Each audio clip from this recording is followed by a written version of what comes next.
Nous avons travaillé avec l'équipe de Béatrice Clouet-Dorval du laboratoire de microbiologie et génétique moléculaire, LMGM. Notre projet s'intègre dans la dynamique du laboratoire, c'est-à-dire la recherche fondamentale. L'équipe avec laquelle nous avons travaillé s'intéresse aux archées, considérés désormais comme des modèles incontournables pour étudier les mécanismes moléculaires de la cellule et pour comprendre l'histoire évolutive. Notre objectif a alors été de connaître la fonction des gènes dans les cellules d'archées. Pour cela, nous nous sommes intéressés en particulier au gène PAB 1478. Nous recherchons la fonction de la protéine codée par ce gène. Les archées sont des micro-organismes unicellulaires prokaryotes. Elles sont de plus en plus étudiées de nos jours et sont depuis peu le troisième domaine du vivant, aux côtés des bactéries et des eucaryotes. Les archées sont omniprésentes dans tous les sites terrestres et sont notamment présentes dans le microbiote humain.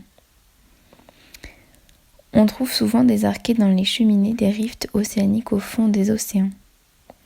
Les archées représentent plus de 20% de la biomasse microbienne marine.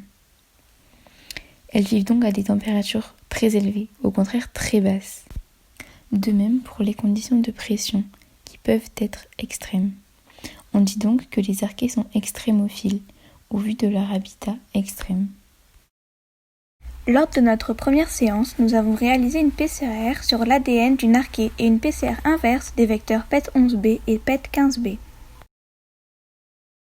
Dans chaque cycle de PCR, on retrouve plusieurs phases. Tout d'abord une phase de dénaturation pour ouvrir la molécule d'ADN, puis une phase d'hybridation et enfin une phase d'élongation. La séquence d'ADN est donc amplifiée par copies successives. Ici, nous appliquons ce principe autant sur le gène d'intérêt PAB 1478 que sur les vecteurs PET11B et PET15B. Puis, nous avons déposé les produits de la réaction dans des puits créés par un peigne et nous les avons fait migrer. Nous sommes allés dans une salle spéciale protégée par des lunettes et nous avons observé nos gels sous lumière UV. Voici les photos de nos résultats. Les 2 premiers essais étaient ratés, mais voici nos résultats finaux. Enfin, nous avons cherché à quantifier la concentration des zones découpées sur notre gel. Malheureusement, nous n'avons pas pu terminer notre projet, mais nous en gardons un très bon souvenir. Pour ma part, j'ai trouvé cette expérience très enrichissante et vraiment géniale. C'était incroyable de découvrir le métier de chercheur et surtout de manipuler les outils et de mener un vrai projet. Merci à tous et j'espère que cette aventure continuera à s'étendre dans le futur. Merci. En ce qui me concerne, dès les premières séances, j'ai été très intriguée par la précision du travail en laboratoire de microbiologie.